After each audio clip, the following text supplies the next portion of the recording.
बहुत समय पहले की बात है। एक गांव में एक व्यापारी रहता था। वह गांव में घूम घूम कर व्यापार किया करता था, लेकिन उसकी सोच बहुत ही खराब थी। वह अपनी पत्नी को पैरों की जूती समझता था और उसे नौकरानी बना के रखता था। इस बार मुझे बेटा ही चाहिए, चाहे कुछ भी हो जाए। अगर बेटा नहीं हुआ ना तो तू इस घर से जाने के लिए तैयार रहना। ये आप क्या कह रहे हैं जी? इसमें मैं क्या कर सकती हूँ? यह तो उस ऊपर वाले की देन है।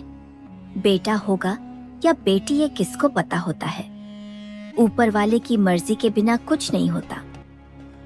देख, मुझे तेरी यह फालतू की बकवास नहीं सुननी, समझ गई? मुझे बेटा चाहिए तो चाहिए। अगर तूने मुझे इस बार बेटा नहीं दिया तो उसका अंजाम तुम अच्छे से जानती हो। हाँ हाँ, बहुत अच्छे से जानती हूँ। तुमने पहले भी मेरी 2 बच्चियों को मार डाला है, लेकिन इस बार मैं ऐसा नहीं होने दूंगी। अगर इस बार फिर से लड़की भी पैदा हो गई तो मैं उसे कुछ नहीं होने दूंगी। तुझसे मैंने बोला ना, मुझे इस बार लड़की नहीं चाहिए। नफरत है मुझे लड़की से, नफरत, समझी? इस बार मुझे सिर्फ लड़का चाहिए। ऐसा कहकर धनीराम वहां से चला जाता है।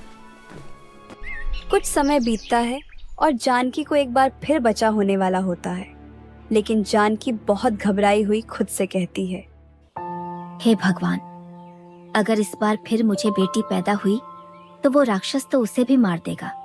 नहीं, मैं उसे इस बार ऐसा नहीं करने दूंगी। मुझे कुछ तो करना होगा, पर मैं क्या करूं? शाम होती है और धनीराम अपने घर आता है। आज तो सारा दिन बर्बाद हो गया मेरा, कुछ हाथ नहीं लगा। क्या हुआ जी? आप इतने परेशान क्यों लग रहे हैं? सब ठीक तो है ना? कुछ नहीं, मैं कल शहर जाऊंगा कुछ दिनों के लिए। आजकल गांव में कोई काम ही नहीं रह गया है, तो सुबह सुबह जल्दी नाश्ता तैयार कर देना, समझी? ठीक है जी, मैं कर दूंगी जल्दी उठकर। अगले दिन सुबह धनीराम नाश्ता करके शहर की ओर निकल जाता है और कुछ दिनों तक वहीं काम करता है। इसी बीच जानकी को फिर से एक बेटी पैदा होती है। हाय, हे भगवान, इस बार फिर से बेटी। अगर इनको पता चल गया तो ये तो मेरी और इसकी जान ही ले लेंगे। क्या करूं? मुझे अपनी बच्ची की जान बचानी होगी।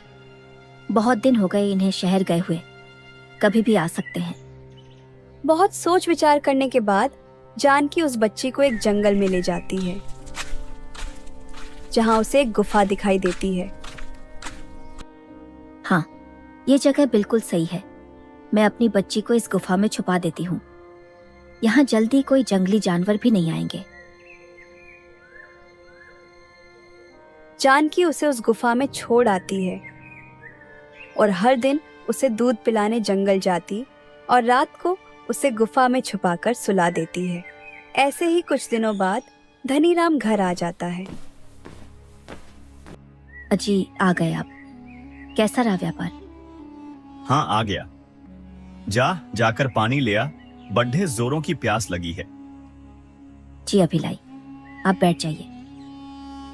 अरे अरे, रुक रुक रुक रुक, बच्चा पैदा हो गया क्या? कहाँ है मेरा बेटा? ला उसे मुझे दे, मैं भी तो देखूं। जी जी जी, वो क्या ये जी वो जी लगा रखा है? बता, मेरा बेटा कहाँ है? जी, हमारा बच्चा मरा पैदा हुआ था। हट तेरी की, मेरे माँ बाप ने भी मुझे किसके गले में बांध दिया। पहले लड़कियां पैदा करी, अब जो हुआ वो भी मरा पैदा हुआ। अरे जा, निकल जा मेरी नजरों से। जानकी रोती हुई वहां से चली जाती है। अगली सुबह जानकी को अपनी बच्ची की चिंता होने लगती है। अब मैं इनके सामने से अपनी बच्ची से मिलने कैसे जाऊं? मुझे कोई बहाना बनाना पड़ेगा। सुनिए जी, घर में लकड़ियां खत्म हो गई हैं। खाना बनाने के लिए बिल्कुल भी लकड़ी नहीं है। मैं जंगल से कुछ लकड़ी लेकर आती हूँ।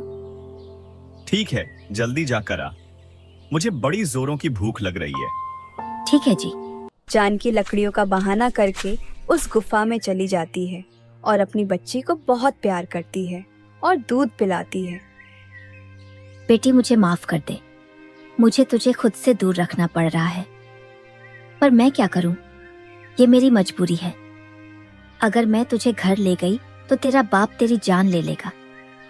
दूध पीते पीते बच्ची सो जाती है। लगता है सो गई मेरी बेटी। लाडो, रानी अपना ख्याल रखना। मैं जल्दी आऊंगी तुझसे मिलने। जानकी जंगल से कुछ लकड़ियां लेकर अपने घर की ओर आ जाती है। कितनी देर लगती है तुझे लकड़ियां लाने में? हैं? जी, अब वो बंद कर और जल्दी खाना बना।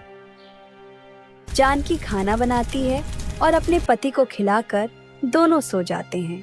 अगली सुबह आज फिर से ये कुल्हाड़ी लेकर कहाँ जाने लगी तू? जी, आज फिर लकड़ियां खत्म हो गई हैं। ऐसी कैसी लकड़ियां लाती है रे तू? रोज रोज खत्म हो जाता है।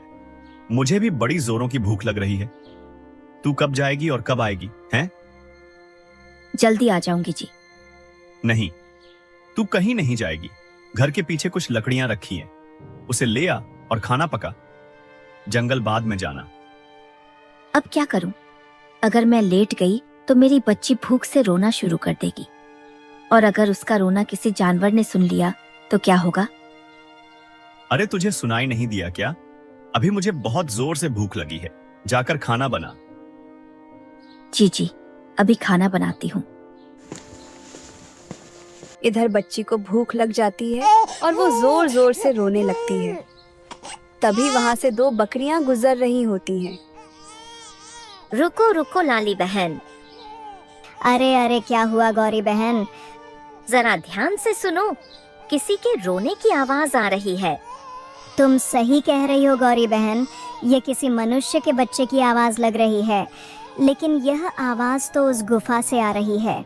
भला इस गुफा में कोई इंसानी बच्चा कैसे हो सकता है? दोनों ने अंदर जाने का सोचा, फिर दोनों बकरियां गुफा के अंदर चली जाती हैं। अरे अरे, ये क्या? इतनी छोटी बच्ची, आखिर इतनी छोटी बच्ची को यहाँ कौन छोड़ गया? हे भगवान, ये कैसे कैसे निर्दयी लोग हैं। इस सुनसान वीरान जंगल में इस नन्ही सी बच्ची छोड़ गए। देखो देखो कैसे रो रही है। मुझे तो यह बच्ची भूखी लग रही है। एक काम करती हूँ, इसे अपना दूध पिला देती हूँ। हाँ, मुझे भी ऐसा ही लग रहा है। बकरी का दूध पीकर बच्ची रोना बंद कर देती है और खुशी खुशी खेलने लगती है। अरे वाह, ये तो अब हंसने लगी। कितनी सुंदर बच्ची है ये। बहन, अब इस बच्ची को ही देखती रहोगी कि घर भी चलोगी? समय हो रहा है। पर लाली बहन, मैं इस नन्ही सी बच्ची को यहाँ अकेले कैसे छोड़कर जाऊं? अगर कोई जंगली जानवर इस बच्ची को खा गया तो? नहीं, मैं इसे अकेले नहीं छोड़ सकती। गौरी बहन, फिर हम कर भी क्या सकते हैं? तुम ही बताओ। क्यों ना हम इस बच्ची को अपने साथ घर ले चलें? ठीक है, यह भी सही है। गौरी, बकरी और लाली बकरी को उस बच्ची पर दया आ जाती है, जिससे वो बकरी उस बच्ची को अपने साथ अपने घर लेकर आ जाती है। उधर जानकी। खाना तो बना दिया, अब मैं जल्दी से जाती हूँ। भगवान मेरे बच्ची की रक्षा करना। जानकी अपने पति को खाना देकर जल्दी जल्दी जंगल की ओर भागती है और उस गुफा में जाती है, लेकिन उसकी बच्ची उसे नहीं मिलती। अरे मेरी बेटी कहाँ गई? लाडू रानी, कहाँ है तू? मेरी बच्ची कहाँ है तू? जानकी फूट फूट कर रोने लगती है। उसे लगता है कि उसे किसी जानवर ने खा लिया। भगवान, तू मुझे किस बात की सजा दे रहा है? पहले मेरे पति मेरी बेटी की जान का दुश्मन बना हुआ था, और अब आज आपने भी मेरी बच्ची की रक्षा नहीं की और उसे कोई जानवर खा गया। जानकी उदास होकर अपने घर आ जाती है। और उधर जंगल में। गौरी बहन, हम इस बच्ची को कब तक अपने पास रखेंगे? मुझे तो डर है कहीं कोई जंगली जानवर इस मासूम बच्ची को हानि ना पहुंचा दे। पर बहन, हम करें भी तो क्या? इस बच्ची को अकेले भी नहीं छोड़ सकते। अगर हम इस जंगल में इस बच्ची को अकेला छोड़ देते हैं तो सोचो, इसके साथ कोई भी हादसा हो सकता है। लेकिन हम इस बच्ची का ख्याल कैसे रख पाएंगे और इसे क्या खिलाएंगे? लाली बहन, देखो, अब इस बच्ची का ध्यान हमें ही रखना होगा।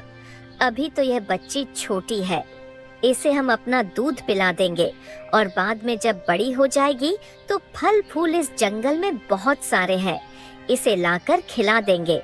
पर अब इसे हम अकेला नहीं छोड़ेंगे। ठीक है बहन, तुमने अगर ये ठान लिया है तो यही सही। हम सब मिलकर इस बच्ची का ख्याल रखेंगे। ऐसे समय बीतता गया और वह दोनों बकरी उस बच्ची की एक माँ की तरह देख रेख करने लगी।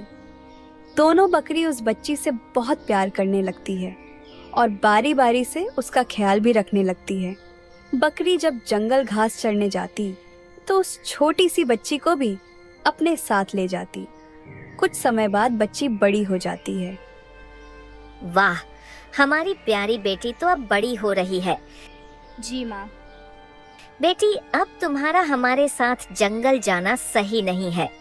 अब तुम घर पर रहा करो, हम सभी तुम्हारे लिए ताजे ताजे और मीठे फल लाया करेंगे।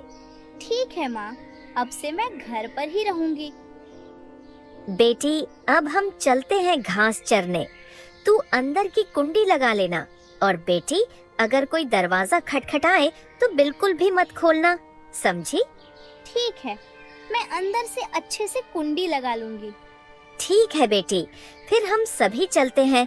तू अपना ख्याल रख, हम जल्दी आ जाएंगे।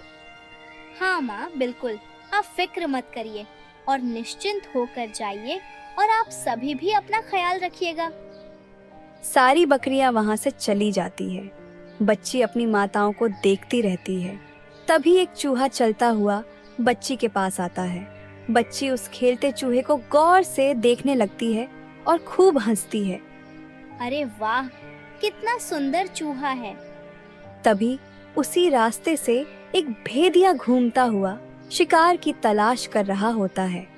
सारा दिन यहाँ से वहाँ, वहाँ से यहाँ होते निकल गया, लेकिन एक छोटा सा भी शिकार नहीं मिला और भूख से तो मेरी जान निकली जा रही है। बस एक बार कोई शिकार मिल जाए, फिर ऐसा झपट्टा मारूंगा कि सीधा मेरे पेट के अंदर। अरे ये तो किसी की हंसने की आवाज लग रही है, आगे जाकर देखता हूँ। भेदिया आगे जाकर पेड़ के पीछे छुपकर देखता है। अरे क्या, इतने घने जंगल में इंसानी बचा, यहाँ कैसे? अरे मुझे इससे क्या, मुझे तो इसका मांस खाने से मतलब। अगर मैंने इसका शिकार कर लिया तो मजा ही आ जाएगा। अब तो इसी इंसानी बच्ची को खाऊंगा, इसे खाकर तो मजा ही आ जाएगा। इतना कहकर वो भेदिया उस बच्ची के जैसे ही पास जाने की कोशिश करता है, वहां बैठा हुआ चूहा जोर जोर से चिल्लाने लगता है और उस भेदिये को परेशान करने लगता है। यह सारा दृश्य छोटी बच्ची देख लेती है, जिसके बाद वो झट से अपने घर में घुस जाती है। ए भाग यहाँ से। क्या तुम्हें अपनी जान प्यारी नहीं है? अगर तुम मेरे और मेरे शिकार के बीच आए ना तो मैं तुमको को भी खा जाऊंगा। भेड़िया जैसे ही उस तरफ देखा है, वह इंसानी बच्ची वहां नहीं होती है। अरे मेरा शिकार कहाँ गया? अरे इस चूहे की वजह से मेरा शिकार भाग गया। लगता है वो बच्ची इस गुफा के अंदर चली गई है। पर यह गुफा तो गोरी बकरी और उसके साथी बकरियों की है। भेदिया गुफा के पास जाता है और गुफा का दरवाजा खटखटाने लगता है।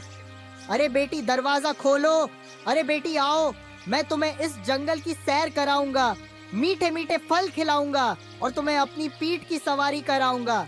आजा मेरी बच्ची, बाहर आजा।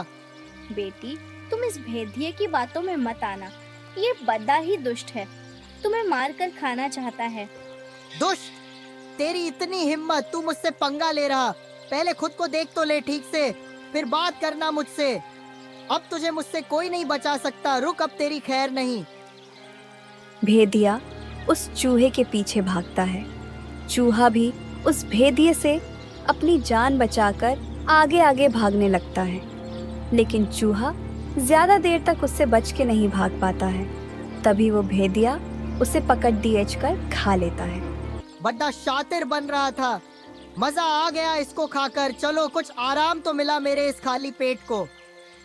भेदिया उस गुफा की तरफ लगता है, लेकिन तभी उसे कुछ याद आता है और वो वहीं रुक जाता है।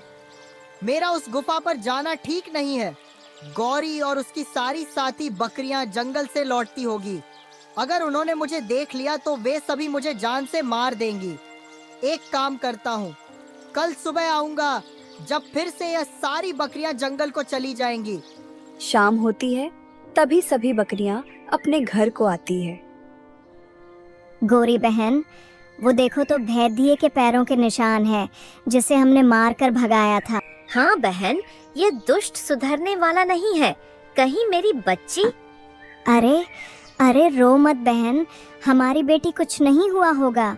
चलो चलकर देखते हैं। दोनों बकरी भागती हुई अपनी गुफा की तरफ जाती है। बेटी मेरी बच्ची, क्या तुम अंदर हो? दरवाजा खोलो बेटी। देखो, मैं तुम्हारे लिए जंगल से स्वादिष्ट स्वादिष्ट फल लेकर आई हूँ। वह बच्ची अपनी माँ की आवाज सुनकर खुश हो जाती है और दरवाजा खोल देती है। ओहो, मेरी प्यारी माँ, वो भेदिया आज तो मुझे खा ही जाता। हाय मेरी बच्ची, तू घबरा मत, कुछ नहीं होगा तुझे। माँ, उस भेदिये ने आज मुझे बहुत परेशान किया। वो बार बार दरवाजा खोलने के लिए कह रहा था, लेकिन मैंने दरवाजा नहीं खोला। बेटी, तूने अच्छा किया, दरवाजा नहीं खोला। लगता है अभी तक उस भेड़िए की अकल ठिकाने नहीं लगी। उसे अच्छे से मजा चखाना होगा। अब क्या करें बहन? वो भेदिया आज आया है तो कल भी जरूर से आएगा। अब तो उसे हमारी बेटी दिख गई है। तुम सही कह रही हो, हमें कुछ करना होगा लाली, वरना वो भेदिया हमारी बेटी को नुकसान पहुंचा सकता है। एक काम करते हैं, सुबह सोचते हैं क्या करना है। अभी हमारी बेटी डरी हुई है, उसके पास रहना चाहिए। दोनों बकरी उस बच्ची के आसपास बैठ जाती है और उस बच्ची को बहुत दुलार प्यार करती है। ऐसे ही रात गुजर जाती है। अगली सुबह बहन, आज हम उस भेदिये की अकल ठिकाने लगा के रहेंगे। पर हम करेंगे क्या बहन? लाली, आज हम जंगल में नहीं जाएंगे, आज हम उस भेदिये को सबक सिखाएंगे। सारी बकरियां उसी गुफा के अंदर छिपकर बैठ जाती है। तभी वह भेदिया उस बच्ची को खाने के इरादे से उसी गुफा में आता है। बेटी कहाँ हो तुम? अरे तुम मुझे अपना दोस्त समझो, डरो मत। मैं तुम्हें कुछ नहीं करूँगा, चलो दरवाजा खोलो। अच्छा नहीं खोलेगी तो ठीक है, मैं ही खोल लेता हूँ। भेदिया बहुत देर तक बच्ची को बुलाता है, लेकिन अंदर से कोई आवाज नहीं आती, जिससे भेदिये को बहुत गुस्सा आता है। लगता है तू ऐसे दरवाजा नहीं खोलेगी। रुक रुक, अभी तुझे बताता हूँ। भेदिया गुस्से में उस दरवाजे को तोड़ देता है और अंदर प्रवेश कर जाता है। अरे कहाँ गई वो बच्ची? दिख नहीं रही है। ओ मेरी प्यारी सी नन्ही सी बच्ची, तुम बाहर नहीं आई तो मैं अंदर आ गया। हाँ, अब छुपकर कहाँ बैठी हो? मेरे सामने आओ। कहाँ हो प्यारी बच्ची? तुम मुझे ज्यादा मत सताओ, वरना अगर मुझे गुस्सा आ गया तो बहुत बुरा होगा। अब आ भी जाओ। तभी गोरी बकरी और सारी बकरियां उसके घेरा बना लेती है। बड़ी जल्दी है तुझे अपनी दुर्दशा बनवाने की। अरे तुम सभी आज जंगल घास चरने नहीं गई? हमने सोचा आज तेरे साथ कुछ वक्त बिता लें। तू आने वाला था ना?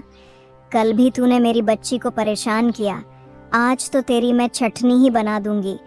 बहुत शौक है ना तुझे बार बार यहाँ मेरी गुफा में आने का? अरे अरे बकरी बहन, लगता है मैं यहाँ गलती से आ गया, मुझे माफ करना। तू फिक्र मत कर, अब के बाद तू कभी कोई गलती करने लायक नहीं रह जाएगा। क्या मतलब बकरी बहन? सारी की सारी बकरियां उस भेदिये एक पर टूट पड़ती है और उसे अपने सींगों से मार मार कर घायल कर देती है। अगली सुबह माँ, आप कल मुझे छोड़कर मत जाना, कहीं वो भेदिया फिर से आया तो। माँ, आज मुझे अकेले छोड़ कर मत जाना, मुझे भी अपने साथ लेते चलना। बेटी, कल देखा ना उसकी, हमने क्या हालत की थी। उससे ठीक से चला भी नहीं जा रहा था। वैसे अब वो यहाँ नहीं आएगा। वो तो ठीक है माँ, लेकिन फिर भी मुझे आप सबके साथ चलना है।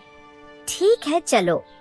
बच्ची उन सभी बकरियों के साथ जंगल की ओर चली जाती है। धीरे धीरे समय बीतता है। उधर धनीराम जानकी के बेटा नहीं देने के कारण उसे घर से निकाल देता है। वह काम की तलाश में महल पहुंच जाती है, जिसे वह दासी का काम मिल जाता है। उधर वो बच्ची बड़ी हो जाती है और एक सुंदर लड़की बन जाती है। अब वो उस जंगल में बेफिक्र रहती। जंगल के सभी जानवरों से उसकी दोस्ती थी, जिसके साथ वो सारा दिन बात करती, झरने में नहाती और सारे जंगल में यहाँ से वहाँ घूमती और अपनी सभी माँओं से बहुत प्यार करती। एक दिन की बात है, लड़की एक पत्थर पर बैठी बैठी जानवरों से बातें कर रही होती है कि तभी वहाँ से एक राजकुमार गुजर रहा होता है। तभी उसकी नज़र उस सुंदर लड़की पर पड़ती है, जिसे देख वो मोहित हो जाता है। इतनी सुंदर लड़की और इस घने जंगल में ये कौन हो सकती है? ये मुझे इसके पास जाकर पूछना चाहिए। राजकुमार जैसे ही उस लड़की के पास आता है, लड़की राजकुमार को देखकर अपनी गुफा के अंदर घुस जाती है। अरे सुनो तो, ये क्या? ये लड़की तो मुझे देखकर अंदर भाग गई। ठीक से बात क्या करेगी? राजकुमार अपने महल आ जाता है और उसी लड़की की यादों में खोया रहता है। वो ना ठीक से खाना खाता और ना किसी से बात करता। क्या हुआ बेटा? कुछ दिनों से तुम कुछ अलग अलग लग रहे हो। ना ठीक से खाना खा रहे हो और ना किसी से ठीक से बात कर रहे हो। क्या हुआ है बेटे तुम्हें? राजकुमार सारी बातें अपने पिता को बताता है। पिताजी, मैंने जब से उस लड़की को देखा है, मैं उसी के ख्यालों में खोया रहता हूँ, लेकिन वो मुझसे बात भी नहीं करना चाहती। बस इतनी सी बात है। मैं अभी सैनिकों को उस जंगल में भेजता हूँ। क्या सच में पिताजी? हाँ पुत्र, सैनिकों जाओ और उस जंगल में जहां पर भी वो लड़की है उसे खोजकर हमारे महल में ले आओ। राजा का आदेश सुन सैनिक उस जंगल की ओर निकल पड़ते हैं और गुफा के पास पहुंचते हैं। लगता है ये वही गुफा है। इसी गुफा की बात राजकुमार कर रहे थे। चलो इसके अंदर चलते हैं। हाँ हाँ चलो। सुनो लड़की, तुम्हें हमारे साथ महल चलना होगा। हमारे राजा जी का आदेश है। नहीं, मुझे कहीं नहीं जाना। लगता है ये लड़की ऐसे नहीं मानेगी। चलो इसे बंदी बनाकर ले चलते हैं। सैनिक उस लड़की को बंदी बनाकर राजमहल में राजा जी के पास लाते हैं। बेटी, तुम्हें डरने की कोई आवश्यकता नहीं है। इसे अपना ही घर समझो। राजा उस लड़की से बहुत सारे सवाल पूछता है। लड़की डर के मारे कुछ नहीं बोलती। अरे महाराज, आप भी ना सवालों की बौछार किए जा रहे हो। ऐसे तो वह आपको कुछ भी नहीं बता पाएगी। रानी दिल की बहुत अच्छी थी। वो उस लड़की से अच्छी अच्छी और प्यार से बातें करती है, उससे बहुत प्यार करती है, जिससे वह लड़की उस परिवार में अच्छे से घुल मिल गई। कुछ दिन बाद वो, बेटी, अब तो तुम यहाँ सभी लोगों को बहुत अच्छे से जानने लगी हो, तो क्या तुम मेरी बहू बनने को तैयार हो? क्या मेरे पुत्र से विवाह करोगी? महारानी जी, आप सच में बहुत अच्छी हैं। मुझे आपकी हर बात मंजूर है। राजा और रानी मिलकर अपने बेटे की शादी उस लड़की से करा देते हैं। कुछ दिन तो सब खुशी खुशी रहते हैं, लेकिन एक दिन लड़की फूट फूट कर रोती है। राजकुमारी, क्या दुख है तुम्हें? तुम रो क्यों रही हो? क्या बताऊं राजकुमार, मुझे आज मेरी सभी माँओं की बहुत याद आ रही है। माताएं? राजकुमारी जी, आपकी माताएं कितनी हैं? लड़की राजकुमार को सारी बातें बताती है। अरे वाह, तुम्हारी इतनी सारी माताएं हैं।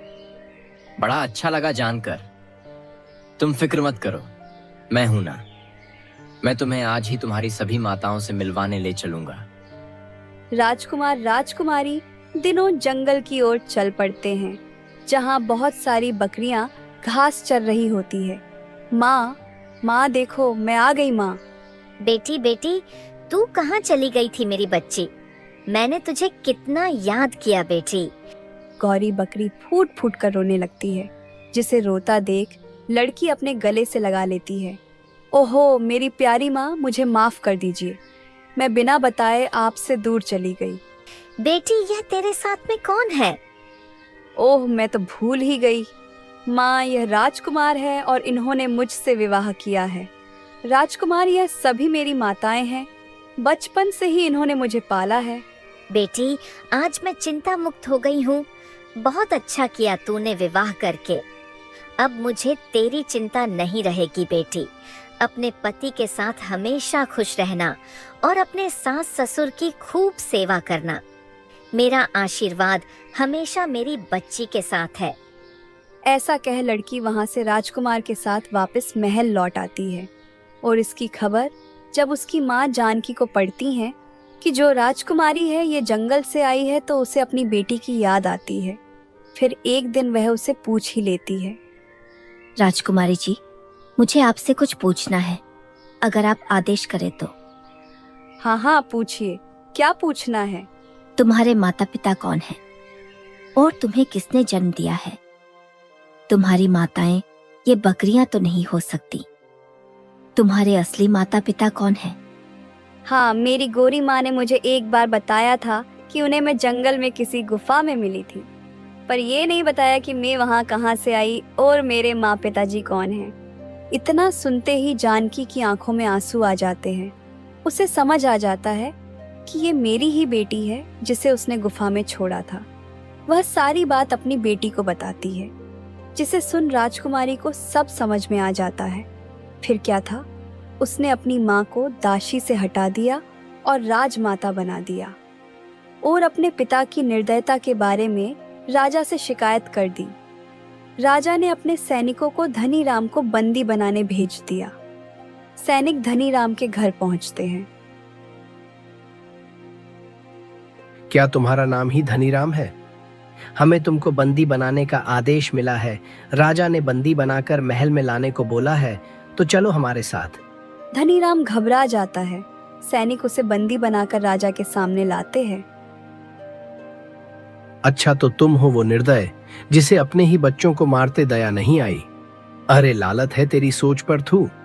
अरे कम से कम ये तो सोचा होता कि मुझे जन्म देने वाली भी एक लड़की महिला थी। बिना लड़की के ये दुनिया कैसे होती? और सिर्फ बेटा ही पैदा करना किसी के हाथ में नहीं होता, वो सब विधाता के हाथ में है, समझे? महाराज, मुझे माफ कर दीजिए। मेरी बुद्धि भ्रष्ट हो गई थी। मुझे सब समझ आ गया। लड़की भी लड़कों जितनी ही महत्वपूर्ण है। मुझे माफ कर दीजिए। तुमने अपनी दो बेटियों को मारा है और अपनी पत्नी पर भी बहुत अत्याचार किए हैं। इसकी सजा तो तुझे मिलकर ही रहेगी। सैनिकों, ले जाओ ऐसे और डाल दो काल कोठरी में। इस प्रकार से सैनिक उसे जेल में डाल देते हैं। तो दोस्तों, लड़का लड़की में भेदभाव कभी नहीं करना चाहिए। लड़की भी उतनी ही जरूरी है जितना लड़का या बेटा। कैसी लगी आपको ये कहानी? कमेंट बॉक्स में जरूर बताना और भी ऐसी कहानियों के लिए चैनल को सब्सक्राइब कर लेना। धन्यवाद।